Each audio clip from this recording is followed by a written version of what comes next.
Well, in answer to part A, in terms of touring, I don't know what's left other than what we've achieved. To be honest with you, I can't see us getting any bigger around the world now, unless we come up with a phenomenal album that is far and away better than anything we've ever done.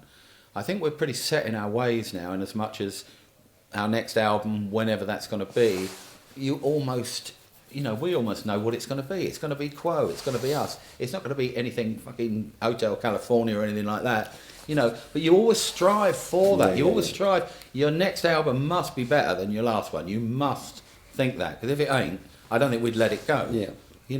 And so in terms of the band actually getting any bigger, I think we're very pleased with amazingly pleased. That's quite nice, though. I liked it. Incredible what we've done. Beautifully. I would never ever have dreamt that we would have had these stats and sold these many records and have been as big as we are. I would never believe that. And so, for me, I'm quite happy to be status quo. Let it remain where it is. As long as it does and doesn't start to, drop, then would be time to stop then. But where it is now, it's fantastic. If we don't get any, I pretty much agree with that. I mean, I do feel it would be. The thing that keeps you going is again more, but what that more would be, and it's kind of contradicting what he said. But I kind of feel that way. But the very reason we do it is more. And I think tonight, why we're going up there tonight, to get whatever we got off the audience last time. And as I said to you earlier, you've got to go up there to get the thing of finishing. And I can't get over the fact that basically it seems like a cheat that I'm going up there because I can't. Well, quite often the last thing I say to him as he walks out is passport to finishing, as though. But there is, to get to that point, you've done the show, you've felt good, which is why you're looking for it. Oh, I don't know, I'm fucking confused. Bleeding warm in here, isn't it? But there was a second after your question. Don't remember it. Yeah, well, I was just kind of basically... Did we think it'd get this far? Could you ever have believed in your wildest dreams that sat here now you'd achieve what you did that day when you two met? Well, I've answered that really, haven't I? Yeah. Not in a million years. I mean, Nothing was like that. So how we could have imagined that, the only thing that'd been was the Beatles, and then it was the biggest, and still nothing seems to have got that far.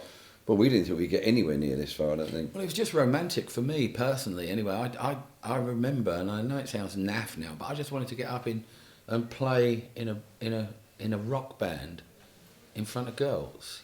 That's really what I wanted to do. Play, because doing what I was doing in the cabaret thing, played to some very strange people, especially at the matinees. Oh, don't. I forget what the papers were, but you could see the titles of the papers rustling around there. Those girls were stunning. That was only over me. Yeah.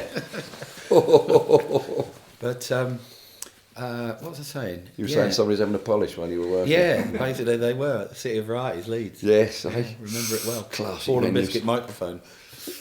But where was I going with that? Yeah, I just wanted to feel like a pop star. That's all I ever wanted to do, and we did that. And it was surprising how quickly you sort of got there and got over it about being a pop star. You realise you want to take this on and be serious about this.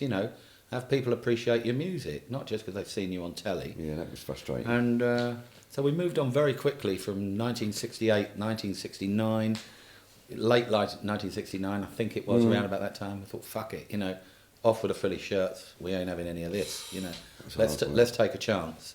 And so we scruffed ourselves up again. I think scruffy is good. We can put that one in. Yeah, we became scruffy. Scruffy. And it's not squiffy, but scruffy, isn't it? Scruffy and squiffy, I think. Wasn't it? Yeah. We started to get fucking very squiffy as well, didn't we? Yeah. But you started stopping to pick up phone boxes. Do you remember? No, telephone. Post boxes. Post boxes. Yeah. Give it a lift home. Do you want a lift, mate? Sorry, I didn't see you there. It was good Wonga. Good Wonga. I thought it was a fucking hitchhiker, didn't I? Pick it up. It's a great story, isn't it? It's a post box. Sorry.